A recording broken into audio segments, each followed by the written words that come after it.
どうも、おはこんばんちは、えそらです。今回の内容の流れです。ということで、ついに念願の大トリグプロを手に入れました。先日のブレンダーマーケット10周年記念10日間連続ギフトなので、最新版ではあるのですが、アップデート不可のものとなっております。なので将来的には製品版を購入しようかと思っています。今回は大トリグプロでリマップしていこうと思います。リマップでアニメーションを反映することによって、モデルの破綻やボーンのウェイト、揺れ物具合などを簡単に確認することもできます。特に揺れ物具合の確認は歩いてる場合と激しく動いてる場合でかなり変わってくるので、その確認が簡単になるだけでも効果は抜群です。それでは行きましょう。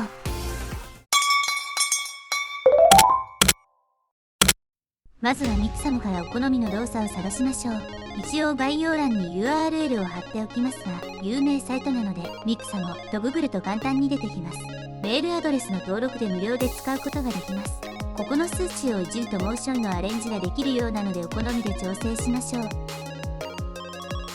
今回はトレッドミルランニングというのにしました。最初は軽く走って後半にダッシュしてるので動作確認に適してそうです。ダウンロードボタンを押すと設定を聞かれます。特に項目は触らなくても良いですが、何回かやっているとモデルが邪魔になってくるので、ウィズアウトスキンにしてボーンのみのデータにすると良いでしょう。今回はモデルもあった方が分かりやすいのでウィズスキンに行きます。次にオートリグプロでリビング済みのモデルを開きます。ファイル、インポート、FBX から先ほどダウンロードしたデータを選びます。お好みで見やすい位置に移動します。AR ピッタルの中のオートリグプロリマップ5点体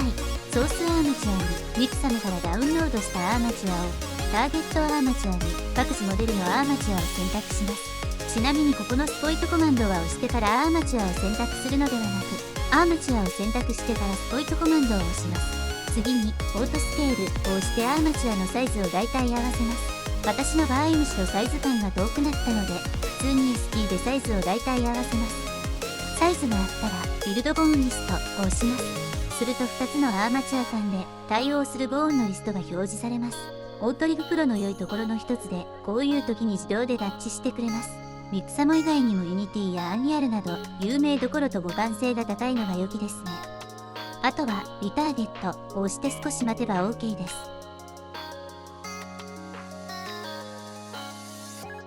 簡単に動かすことができましたね。服はウェイト調整前なので貫通し放題ですが、動作に合わせて確認しながら調整するのも良いですし、とりあえず動いてくれるって結構モチベーション上がりますよね。ここからはよくあるエラーというか実際に私がつまずいたポイントの共有です。全てが網羅できているわけではないですが、参考になれば幸いです。ビルドボーンリストを押して自動で読み込みができなかった場合、ここのインポートからミクサム FBXIK-DMAT というデータを読み込みましょう。オートリグプロの ZIP フォルダの中に入っているリマッププリセットフォルダ内にあると思います。アニメーションを反映したいモデルのデフォルトが T ポーズじゃなかった場合、ここのリファインネストポーズからミクサムのアーマチュアのデフォルトポーズを修正します。 T ポーズじゃない場合は大体が A ポーズだと思います。どっちも一長一短あると思いますが、今回の場合では T ポーズの方が良いようですね。こんなエラーメッセージが出る場合、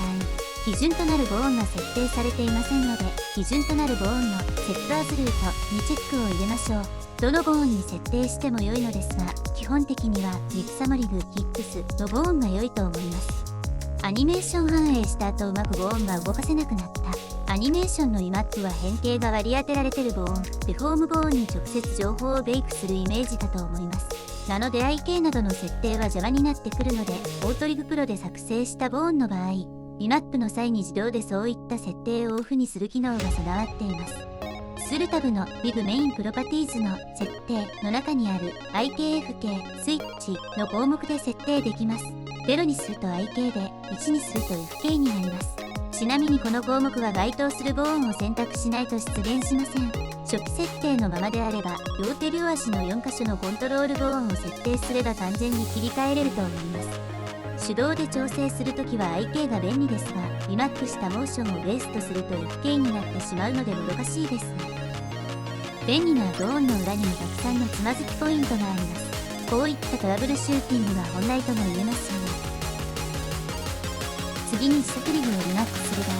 まず、ビルドボーニストで自動でリスト化されないことが多いと思います。自作リグのネーミング法則によっては、ある程度自動リスト化してくれるかもですが、私は全て空欄スタートでした。なので手間ではありますが、一つ一つボーンを照らし合わせて手動でリストを埋める必要があります。該当するボーンがなければ空欄で、同じような場所でボーンの分割数が違う場合は、影響の少なそうな場所を空欄にしたり指定しなかったりします。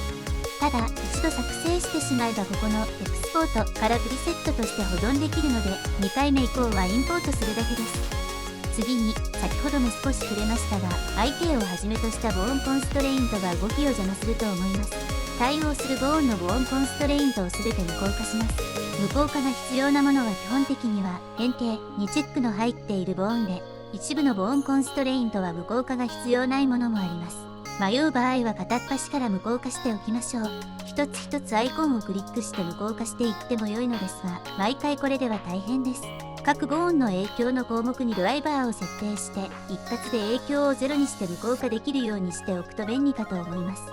少し手間ですが、これも一度作成してしまえば2回目以降も使い回しができます。自作したリグ次第では、ここまでの内容で動作する場合もあります。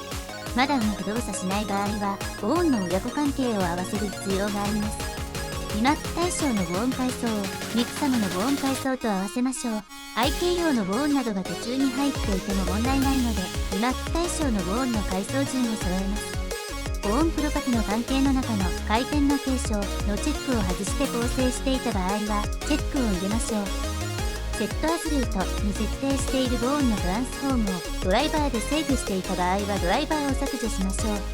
この辺りまでやればおおむね自作リグにもリマップはできるかと思います。ただ、ここまでやると自作リグの元々の機能を損なっている場合もあるかと思います。逆にこの辺りを踏まえて自作リグを作成することができれば、汎用性の高いものに仕上がると思います。オートリグプロで生成されたリグがそれだと言ってしまったらそうなんですが、機能を理解するのは制作において幅を持たせられると思いますし、オートリグプロで生成されたリグをカスタムする際にも役立つと思います。それに自作リグが多機能で汎用性が高いと、なんかかっこいいですよね。